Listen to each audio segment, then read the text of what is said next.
आजचा आषाढी एकादशीच्या दिवशीचं मॉर्निंग रुटीन मी तुमच्यासोबत शेअर करते।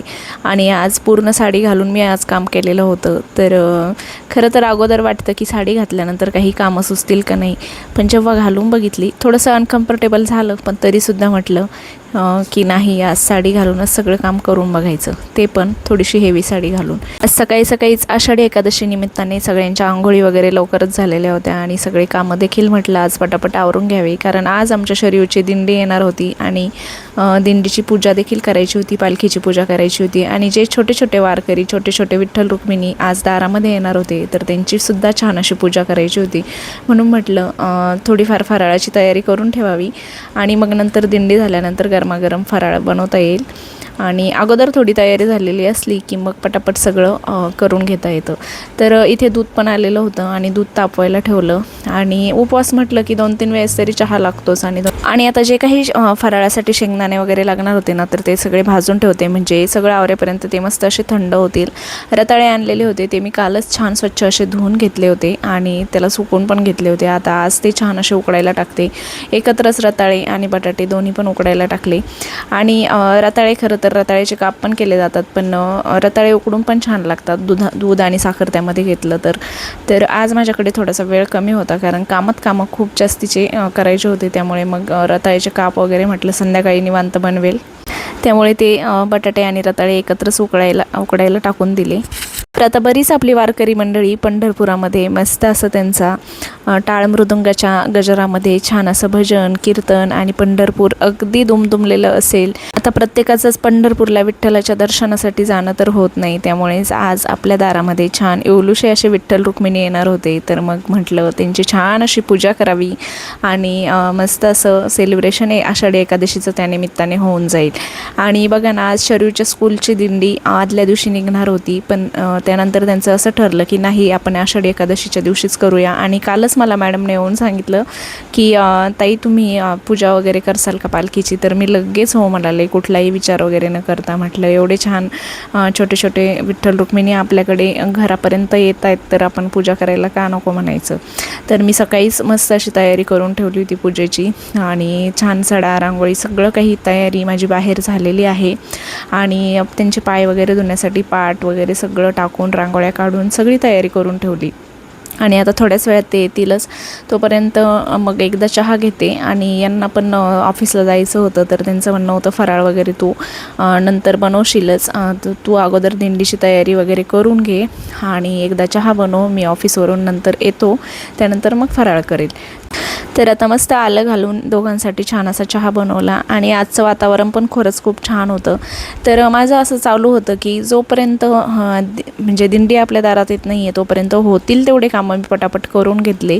आणि सगळ्यात अगोदर तर स्वतः रेडी झाले, कारण होतं असं की म्हटलं जर मुलं जर आले आणि मी जर रेडी नसेल तर मग कधी रेडी व्हायचं, आणि एवढा वेळ लहान लहान लेकरं थांबणार पण नाही, त्यामुळे आपलं सगळी तयारी झालेली असली की बाकीचे कामं चाललेच, म्हणून मी स्वतः तयारी करून घेतली आणि त्यानंतर तयारीमध्येच मग सगळ्या कामांना सुरुवात केली। पण खरं तर आपल्याला जोपर्यंत आपण साडी घालून काम करून बघत नाही ना, तोपर्यंत असं वाटतं की कसं होईल आणि कसं करणार आपण, पण असं नाही बरं का। तर मी आज पूर्ण हेवी साडी घालून सगळे कामं करून बघितले। आपल्या खरं तर मनावर सगळं काही डिपेंड असतं, असं काही नाही आहे की आपण करू शकत नाही। आता मी सगळे साडी घालून कामं केले, अगदी जमलेसुद्धा। हो, थोडासा धाक असतो की साडी तेलकट होईल का, कुठे डाग वगैरे लागेल का, तर तेवढी काळजी घेऊन आपण कामं करतोच, पण एवढं काही नाही। थोडीशी सवय ठेवली, मनाला थोडीशी सवय राहू दिली ना, तर सगळ्या गोष्टी पॉसिबल होतात बरं का। हेच आज मला कळालेलं आहे। तर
चहा घेतच होते तोपर्यंत या येवलूशा मुलांची पालखी दारामध्ये आलेली होती आणि बघू शकताय सुंदर असे विठ्ठल रुक्मिणी आज माझ्या दारामध्ये आलेले आणि त्यांची पूजा करण्याचं भाग्य मला आज लाभलं. छोटे छोटेसे मुलं पण एवढं सुंदर तयार होऊन ते आलेले होते आणि त्यांना कसं उभं राहायचं काय करायचं हे सुद्धा कळत नाही, कारण येवलूशे जीव त्यांना तरी काय कळणार बरं.